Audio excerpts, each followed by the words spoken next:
नमस्कार, vision IAS के news today के इस अंक में आप सभी का स्वागत है। इस अंक में हम आपके लिए लेकर आए हैं यूपीएससी परीक्षा की दृष्टि से महत्वपूर्ण कुछ अहम खबरें। इस अंक के साथ मैं हूं दिव्या तोमर। आइए सबसे पहले बात करते हैं इस अंक की खास खबरों के बारे में। नीति आयोग ने पोषण अभियान पर चौथी प्रगति रिपोर्ट जारी की। भारत और बांग्लादेश ने आपसी सहयोग को मजबूत किया। पर्यावरण, वन और जलवायु परिवर्तन मंत्रालय ने सल्फर डाइऑक्साइड मानदंडों को अपनाने के लिए ताप विद्युत संयंत्रों को 2 वर्षों का और समय दिया। और भारी बारिश से बेंगलुरु की सड़कों पर जल भराव की स्थिति।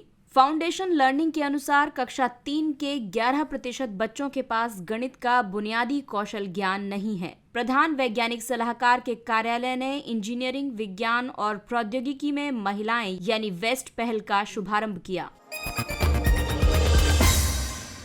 नीति आयोग ने पोषण अभियान पर चौथी प्रगति रिपोर्ट जारी की। पोषण अभियान केंद्र सरकार का प्रमुख कार्यक्रम है। इसका उद्देश्य बच्चों, गर्भवती महिलाओं, स्तनपान कराने वाली माताओं और किशोरों के लिए पोषण संबंधी स्तरों में सुधार करना है। ये एक से ज्यादा मंत्रालयों के समन्वय पर आधारित मिशन है। ये समयबद्ध तरीके से कुपोषण पर भारत की प्रगति में तेजी लाने पर केंद्रित है। ये रिपोर्ट पोषण कार्यक्रम के कार्यान्वयन और पोषण और स्वास्थ्य सेवाओं पर कोविड-19 महामारी के प्रभाव का आकलन करती है। इसके अलावा ये पूरे भारत में सेवा वितरण के बहाल होने की स्थिति पर भी जानकारी प्रदान करती है। इस रिपोर्ट के मुख्य निष्कर्षों में कहा गया है कि कार्यक्रम के तहत आवंटित निधि के उपयोग की गति धीमी है। 23 राज्यों और केंद्र शासित प्रदेशों में आधे से भी कम निधि का उपयोग किया गया है। उन राज्यों और केंद्र शासित प्रदेशों में निधि का कम उपयोग हुआ है जहां मोबाइल फोन का वितरण और विकास की निगरानी करने वाले उपकरण कम हैं। पिछली प्रगति रिपोर्टों की तुलना में मानव संसाधन, अवसंरचना और क्षमता निर्माण के सामर्थ्य में सुधार हुआ है। इस रिपोर्ट में जो प्रमुख सिफारिशें की गई हैं, उसके तहत कवरेज का विस्तार करने के साथ साथ आवश्यक स्वास्थ्य और पोषण संबंधी उपायों की गुणवत्ता में भी सुधार किया जाना चाहिए। ये सुधार समेकित बाल विकास सेवाएं यानी ICDS और स्वास्थ्य संबंधी अन्य प्लेटफॉर्म्स का सुदृढ़ीकरण जारी रखते हुए किया जा सकता है। कमजोर परिवारों की सामाजिक सुरक्षा को मजबूत करने के लिए प्रमुख क्षेत्रों के साथ अभिसरण बढ़ाया जाना चाहिए। विशेष रूप से सार्वजनिक वितरण प्रणाली के माध्यम से खाद्य और नागरिक आपूर्ति तथा महात्मा गांधी रोजगार गारंटी योजना के माध्यम से ग्रामीण विकास के साथ अभिसरण की जरूरत है। राज्य और जिला केंद्रित समाधान की आवश्यकता है। इससे खराब पोषण के लिए जिम्मेदार कारकों को समझने और कार्यक्रम के कार्यान्वयन के समक्ष आ रही चुनौतियों की पहचान करके उसे दूर करने में मदद मिलेगी। पोषण अभियान के कई लक्ष्य हैं, जैसे कि बच्चों में ठिगनेपन के मामलों को रोकना और कम करना। इसका लक्ष्य निर्धारित किया गया है प्रति वर्ष 2% की दर से 6% बिंदु की कमी। इसके अलावा बच्चों में कम वजन के मामलों को रोकना और घटाना शामिल है। इसका लक्ष्य रखा गया है प्रति वर्ष 2% की दर से 6% बिंदु की कमी करना। इसके अलावा बच्चों में रक्ताल्पता यानी कि एनीमिया के मामलों को रोकना और कम करना निर्धारित किया गया है। इसका लक्ष्य निर्धारित किया गया है प्रति वर्ष 3% की दर से 9% बिंदु की कमी लाई जाए। साथ ही महिलाओं और किशोरियों में एनीमिया की स्थिति को कम करने के लिए भी लक्ष्य निर्धारित किया गया है। इसमें प्रति वर्ष 3% की दर से 9% बिंदु की कमी की जाए। इसके अलावा जन्म के समय कम वजन के मामलों को कम करने का भी लक्ष्य निर्धारित किया गया है। इसका लक्ष्य प्रति वर्ष 2% की दर से 6% बिंदु की कमी लाना निर्धारित किया गया है। अगली खबर भारत और उसके पड़ोसी देशों के साथ संबंधों पर आधारित है। भारत और बांग्लादेश ने आपसी सहयोग को मजबूत किया। बांग्लादेश की प्रधानमंत्री शेख हसीना ने अपनी भारत यात्रा के दौरान भारत के प्रधानमंत्री के साथ शिखर बैठक की। इस बैठक के बाद दोनों देशों ने आपसी सहयोग को आगे बढ़ाने के लिए कई पहलों की घोषणा की। इन निर्णयों या प्रमुख पहलों में शामिल है व्यापक आर्थिक भागीदारी समझौता यानी सेपा। दोनों पक्ष जल्द ही सेपा पर वार्ता शुरू करेंगे। सेपा एक द्विपक्षीय समझौता है। इसमें वस्तुओं और सेवाओं में व्यापार, निवेश, प्रतिस्पर्धा और बौद्धिक संपदा अधिकार शामिल हैं। वर्ष 2021-22 में बांग्लादेश दक्षिण एशिया में भारत के सबसे बड़े व्यापार भागीदार के रूप में उभरा है।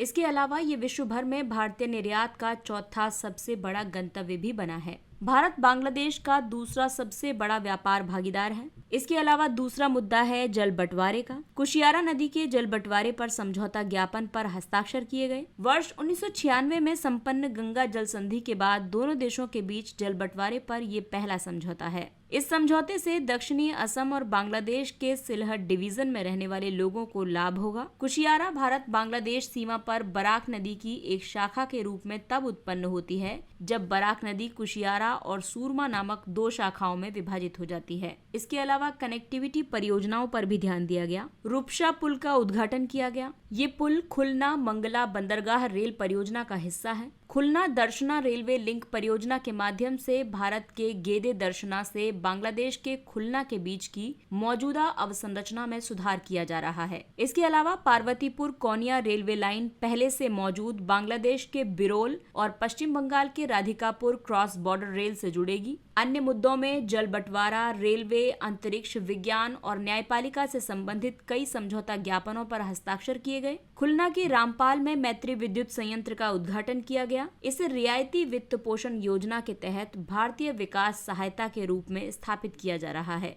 रियायती वित्त पोषण योजना के तहत भारत सरकार विदेशों में रणनीतिक रूप से महत्वपूर्ण अवसंरचना परियोजनाओं के लिए बोली लगाने वाली भारतीय संस्थाओं का समर्थन करती रही है। अगली खबर पर्यावरण से जुड़ी हुई है। ये पेपर 3 का टॉपिक है। पर्यावरण, वन और जलवायु परिवर्तन मंत्रालय ने SO2 मानदंडों को अपनाने के लिए ताप विद्युत संयंत्रों को 2 वर्षों का और समय दे दिया है। वर्ष 2015 में पर्यावरण, वन और जलवायु परिवर्तन मंत्रालय ने कोयला आधारित ताप विद्युत संयंत्रों द्वारा particulate matter, sulphur dioxide, nitrogen oxide और पारा तथा जल के उपयोग के लिए पर्यावरणीय मानदंडों को अधिसूचित किया था। ताप विद्युत संयंत्रों के आसपास के वातावरण में SO2 की आधी से अधिक, नाइट्रोजन ऑक्साइड की 30% और पार्टिकुलेट मैटर की 20% सांद्रता के लिए जिम्मेदार हैं। प्रारंभ में इन मानदंडों को वर्ष 2017 तक लागू करना था। बाद में इसे वर्ष 2022 तक बढ़ा दिया गया था। अब SO2 को लागू करने की समय सीमा को सभी 3 श्रेणियों के ताप विद्युत संयंत्रों के लिए और बढ़ा दिया गया है। हालांकि पार्टिकुलेट मैटर और NOx मानकों को पूरा करने के लिए समय सीमा को अपरिवर्तित रखा गया है। मानदंडों के अनुपालन के लिए मौजूदा ताप विद्युत संयंत्रों में फ्लू गैस डीसल्फराइजेशन, चयनात्मक उत्प्रेरक कटौती जैसे उत्सर्जन नियंत्रकों का प्रयोग अनिवार्य किया गया है। फ्लू गैस डीसल्फराइजेशन प्रौद्योगिकियों का एक सेट है। इसका उपयोग जीवाश्म ईंधन चालित विद्युत संयंत्रों से उत्सर्जित फ्लू गैसों और अन्य सल्फर ऑक्साइड उत्सर्जक प्रक्रियाओं से होने वाले उत्सर्जन से SO2 को हटाने के लिए किया जाता है। इसमें 3 श्रेणियां बनाई गई हैं। श्रेणी 1 के तहत राष्ट्रीय राजधानी क्षेत्र या 10 लाख से अधिक आबादी वाले शहरों के 10 किलोमीटर के दायरे में स्थित संयंत्र आते हैं। श्रेणी ए के तहत SO2 उत्सर्जन को छोड़कर अन्य मानदंडों के लिए जो समय सीमा निर्धारित की गई थी वो वर्ष 2022 के अंत तक थी, लेकिन अब इसे 2024 के अंत तक कर दिया गया है। श्रेणी बी में लक्ष्य की गैर प्राप्ति वाले शहरों में जो राष्ट्रीय परिवेशी वायु गुणवत्ता मानकों को पूरा नहीं कर रहे हैं और जो गंभीर रूप से प्रदूषित क्षेत्रों के 10 किलोमीटर के दायरे के अंतर्गत आते हैं, ऐसे शहर शामिल हैं। इनकी समय सीमा 2023 के अंत तक निर्धारित की गई थी, लेकिन अब इसे वर्ष 2025 के अंत तक बढ़ा दिया गया है। तीसरी श्रेणी है श्रेणी सी। इसके तहत बाकी बचे हुए सभी संयंत्र शामिल हो जाते हैं। इसकी समय सीमा पहले वर्ष 2024 के अंत तक निर्धारित की गई थी और अब इसे वर्ष 2026 के अंत तक निर्धारित कर दिया गया है।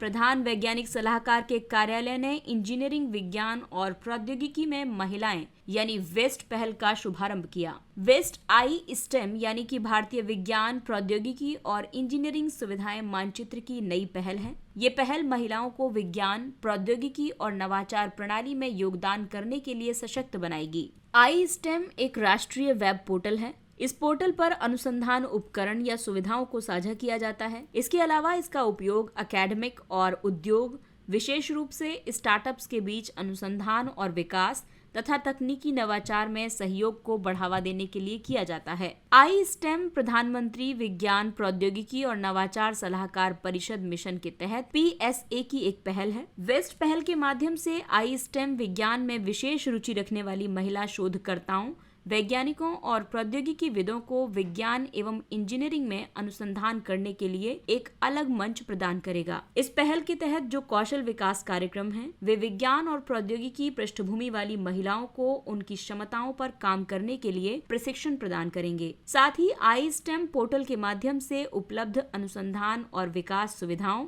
और R&D सॉफ्टवेयर प्लेटफॉर्म्स तक पहुंच प्रदान की जाएगी। सरकार द्वारा उठाए गए अन्य कदम, जिसमें शामिल है किरण यानी पोषण के माध्यम से अनुसंधान उन्नति में ज्ञान की भागीदारी, knowledge involvement in research advancement through nurturing. इस योजना का उद्देश्य विज्ञान और प्रौद्योगिकी के क्षेत्र में विभिन्न कार्यक्रमों के माध्यम से महिला वैज्ञानिकों को प्रोत्साहित करना है। दूसरा है क्यूरी यानी consolidation of university research for innovation and excellence in women university. महिला विश्वविद्यालयों में नवाचार और उत्कृष्टता के लिए विश्वविद्यालय अनुसंधान का एकीकरण कार्यक्रम। ये महिला विश्वविद्यालयों में अत्याधुनिक अवसंरचना विकसित करने के लिए है। इसके अलावा विज्ञान ज्योति योजना, ये कक्षा 9 से 12 तक की छात्राओं को विज्ञान एवं प्रौद्योगिकी में शिक्षा प्राप्त करने और विशेषकर उन क्षेत्रों में करियर बनाने के लिए प्रोत्साहित करती है जहां महिलाओं की उपस्थिति बेहद कम है। स्टेम ऐप, स्टेम यानी स्टेम और मेडिसिन, इसमें महिलाओं के लिए इंडो यूएस फेलोशिप है। वेस्ट का मतलब है women in engineering science and technology. iSTEM की फुल फॉर्म है Indian science technology and engineering facilities map, और PM स्टेक का फुल फॉर्म है prime minister science technology and innovation advisory council.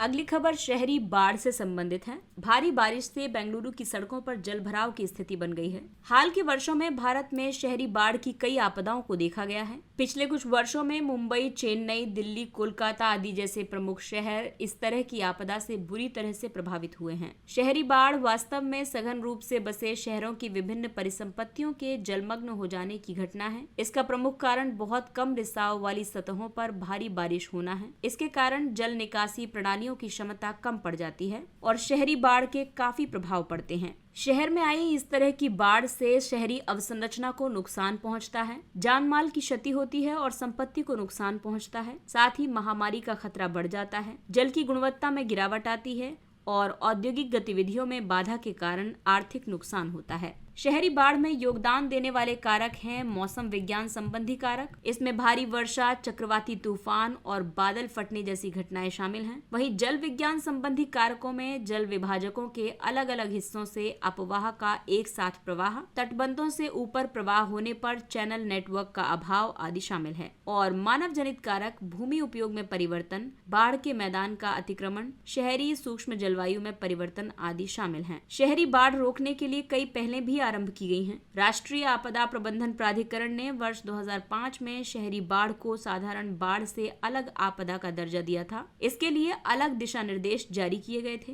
पृथ्वी विज्ञान मंत्रालय ने बृहत्तर मुंबई नगर निगम के साथ समन्वय में इफ्लोज मुंबई नामक एक एकीकृत बाढ़ चेतावनी प्रणाली विकसित की है। फाउंडेशन लर्निंग स्टडी के अनुसार कक्षा 3 के 11% बच्चों के पास गणित का बुनियादी कौशल ज्ञान नहीं है। FLS शिक्षा मंत्रालय और राष्ट्रीय शैक्षिक अनुसंधान और प्रशिक्षण परिषद मिलकर आयोजित करते हैं। राष्ट्रीय उपलब्धि सर्वेक्षण के विपरीत FLS के निष्कर्ष प्रत्येक प्रतिभागी के साथ व्यक्तिगत साक्षात्कार पर आधारित हैं। NAS बहुविकल्पीय प्रश्न आधारित परीक्षण के माध्यम से कक्षा 3, 5, 8 और 10 में छात्रों के अधिगम परिणामों का मूल्यांकन करता है। फाउंडेशन लर्निंग स्टडी के प्रमुख निष्कर्षों के मुताबिक राष्ट्रीय स्तर पर 11% छात्रों के पास बुनियादी ग्रेड स्तरीय कौशल नहीं था, वहीं 37% छात्रों के पास सीमित कौशल था। संख्यात्मक ज्ञान के मामले में तमिलनाडु में उन छात्रों की संख्या सबसे ज्यादा थी जो सबसे बुनियादी कक्षा स्तरीय सवालों को भी हल नहीं कर सके। इसके बाद जम्मू और कश्मीर, असम, छत्तीसगढ़ और गुजरात का स्थान है। फाउंडेशन लर्निंग का मतलब है पढ़ने, लिखने और गणित में बुनियादी कौशल से। ये कक्षा 3 के अंत तक मूल पाठ को पढ़ने, समझने और सरल गणितीय गणना करने की क्षमता है। फाउंडेशन लर्निंग में पिछड़ने से बच्चे अधिक कमजोर हो जाते हैं क्योंकि ये उनके सीखने के परिणामों को नकारात्मक रूप से प्रभावित करता है। भारत में फाउंडेशन लर्निंग के लिए जो पहले हैं उनमें शामिल है निपुण भारत। निपुण भारत समझ के साथ पढ़ने और संख्या गणना में निपुणता के लिए राष्ट्रीय पहल है। इसके अलावा राष्ट्रीय शिक्षा नीति 2020 लागू की गई है। साथ ही प्रधानमंत्री की आर्थिक सलाहकार परिषद भारत में मूलभूत साक्षरता और संख्यात्मक ज्ञान की स्थिति पर रिपोर्ट जारी करती है। और आइए अब बात करते हैं कुछ अन्य महत्वपूर्ण सुर्खियों के बारे में। अमेरिका भारत रणनीतिक साझेदारी मंच। हाल ही में केंद्रीय वाणिज्य और उद्योग मंत्री ने अमेरिका भारत रणनीतिक साझेदारी मंच सम्मेलन की मंत्री स्तरीय बैठक में हिस्सा लिया। ये एक स्वतंत्र गैर लाभकारी संस्था है। ये भारत और अमेरिका की साझेदारी को मजबूत करने के प्रति समर्पित है। साथ ही ये भारत और संयुक्त राज्य अमेरिका के व्यवसायों, गैर लाभकारी संगठनों, प्रवासी भारतीयों और सरकारों के लिए एक विश्वसनीय भागीदार भी है। राष्ट्रीय सहकारिता नीति। केंद्र सरकार ने राष्ट्रीय सहकारिता नीति दस्तावेज का प्रारूप तैयार करने के लिए एक राष्ट्रीय समिति के गठन की घोषणा की। सहकारिता पर मौजूदा राष्ट्रीय नीति को वर्ष 2002 में तैयार किया गया था। राष्ट्रीय सहकारिता नीति दस्तावेज को सहकारिता मंत्रालय के अधिदेश को पूरा करने के लिए तैयार किया जा रहा है और इसके कई उद्देश्य हैं। इसके तहत देश में सहकारी आंदोलन को सशक्त बनाना शामिल है, जमीनी स्तर पर इसकी पहुंच को मजबूत करना और सहकारिता आधारित आर्थिक विकास मॉडल को प्रोत्साहित करना शामिल है। वर्तमान में भारत में लगभग 8.5 लाख सहकारी समितियां हैं। इनमें सदस्यों की संख्या लगभग 29 करोड़ है। ये सहकारी समितियां कृषि प्रसंस्करण, डेयरी, मत्स्य पालन, आवासन आदि समेत विविध कार्यकलापों में सक्रिय हैं। सूचना प्रौद्योगिकी अधिनियम की धारा 66A। सुप्रीम कोर्ट ने राज्यों और केंद्र शासित प्रदेशों को सूचना प्रौद्योगिकी अधिनियम की धारा 66A के तहत दर्ज मामलों को वापस लेने का निर्देश दिया है। सुप्रीम कोर्ट ने इस धारा को वर्ष 2015 में श्रेया सिंघल बनाम भारत संघवाद में असंवैधानिक घोषित कर दिया था। आईटी अधिनियम 2000 में वर्ष 2008 में संशोधन किया गया था। इस संशोधन के तहत सरकार को ये शक्ति प्रदान की गई थी कि वो किसी व्यक्ति को कथित रूप से आपत्तिजनक और अपमानजनक ऑनलाइन पोस्ट करने के लिए गिरफ्तार या कैद कर सकती है। धारा 66A की अत्यंत व्यापक मानकों के समावेशन के कारण काफी आलोचना हुई है। ये धारा कानून प्रवर्तन एजेंसियों को उनकी इच्छा से इसकी व्याख्या करने की अनुमति प्रदान करती थी।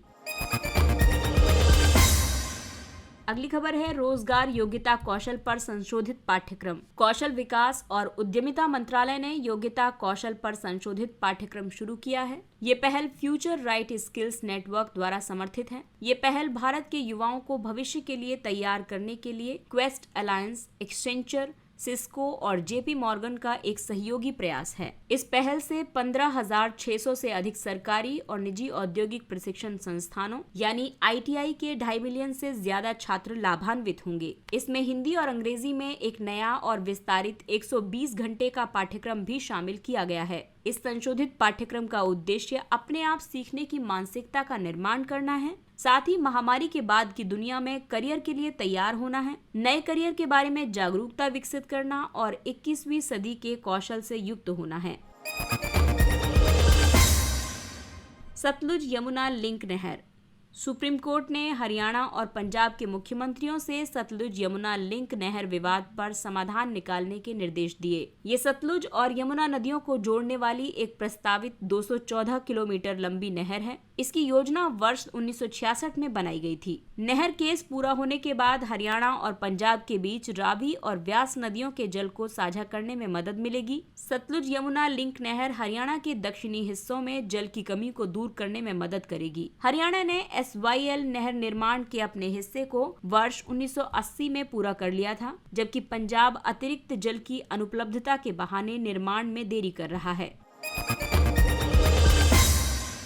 इनकोवैक। कोविड-19 के लिए दुनिया की पहली नेजल वैक्सीन इनकोवैक को भारत में आपातकालीन उपयोग के लिए स्वीकृति प्रदान की गई है। इसे भारत बायोटेक ने विकसित किया है। ये एक recombinant replication deficiency adenovirus vectored vaccine है। इसमें प्रीफ्यूजन स्टेबलाइज्ड स्पाइक प्रोटीन होता है। ये एंटीबॉडी का उत्पादन करने के साथ साथ संक्रमण फैलने की दर के जोखिम को भी कम करती है। इसके विपरीत अन्य वैक्सीन केवल एंटीबॉडी का ही उत्पादन करती हैं। ये वैक्सीन अतिरिक्त प्रतिरक्षा प्रतिक्रिया प्रदान करती है। ये रक्त में प्रतिरक्षा के अलावा नाक, मुंह और फेफड़ों के ऊतकों में पाए जाने वाली कोशिकाओं की प्रतिरक्षा को भी सक्रिय करती है। इसका वितरण आसान है क्योंकि इसमें सिरिंज, सुई आदि की आवश्यकता नहीं होती है। साथ ही ये बच्चों और वयस्कों दोनों के लिए आदर्श रूप से उपयुक्त है।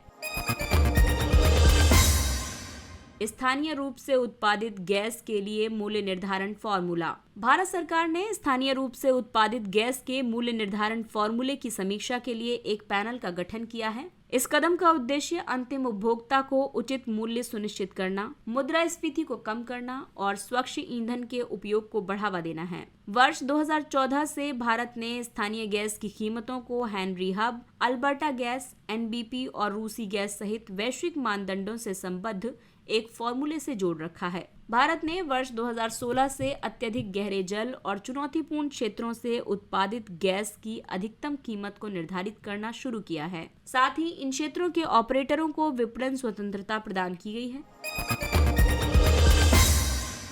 राष्ट्रीय रोग नियंत्रण केंद्र। केंद्रीय स्वास्थ्य और परिवार कल्याण मंत्री ने एनसीडीसी की 6 नई शाखाओं की आधारशिला रखी है। एनसीडीसी रोग निगरानी के लिए स्वास्थ्य और परिवार कल्याण मंत्रालय के तहत एक नोडल एजेंसी है। ये संचारी रोगों के रोकथाम और नियंत्रण की सुविधा प्रदान करती है। इसके अधिदेश में मोटे तौर पर 3 क्षेत्र या सेवाएं कहें, जैसे कि प्रकोप जांच, रेफरल सेवाएं आदि सहित प्रशिक्षित स्वास्थ्य कार्मिक विकास और अनुसंधान शामिल हैं। वर्तमान में राष्ट्रीय रोग नियंत्रण केंद्र यानी एनसीडीसी की 8 शाखाएं हैं। इसके अलावा एकीकृत रोग निगरानी गतिविधियों, रोगाणुरोधी प्रतिरोध से निपटने के लिए नई शाखाओं को जोड़ा जा रहा है। राष्ट्रीय स्वच्छ वायु कार्यक्रम। Centre for science and environment ने हाल ही में एक अध्ययन किया है। इस अध्ययन के अनुसार एनसीएपी के तहत वित्त पोषित शहरों के प्रदूषण स्तर में सीमित सुधार देखा गया है। एनसीएपी को वर्ष 2019 में लॉन्च किया गया था। इसके तहत वायु प्रदूषक कणों की सांद्रता को 20 से 30% तक कम करने का लक्ष्य निर्धारित किया गया है। इसके लिए वर्ष 2017 के प्रदूषण स्तरों को आधार के रूप में उपयोग किया जाएगा। ये केंद्रीय प्रदूषण नियंत्रण बोर्ड द्वारा समन्वित है। शहरों का वित्त पोषण PM10 के स्तर पर आधारित है। ये भारत के सबसे प्रदूषित या गैर प्राप्त 132 शहरों को कवर करता है। सबसे प्रदूषित या गैर प्राप्त शहर वे शहर हैं जिनकी वायु गुणवत्ता वर्ष 2011 से वर्ष 2015 के राष्ट्रीय परिवेशी वायु गुणवत्ता मानकों को पूरा नहीं करती हैं। हुक बलाहप आंदोलन।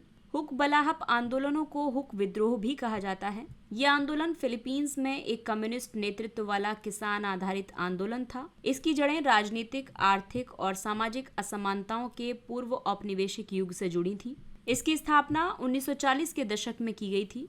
इसे फिलीपींस पर आक्रमण करने वाली जापानी सेना से लड़ने के लिए स्थापित किया गया था। यह आंदोलन एक लोकप्रिय, सुव्यवस्थित और उच्च प्रशिक्षित बल के रूप में उभरा। इसका उद्देश्य युद्ध समाप्त होने के बाद सत्ता पर कब्जा करना था। हालांकि फिलीपींस सरकार ने विद्रोहियों को निरस्त्रीकृत कर दिया था और उनके नेताओं को गिरफ्तार कर लिया था। रेमन मैगसेसे ने वर्ष 1954 में बड़े पैमाने पर हुक विरोधी अभियान ऑपरेशन थंडर लाइटिंग का नेतृत्व किया था।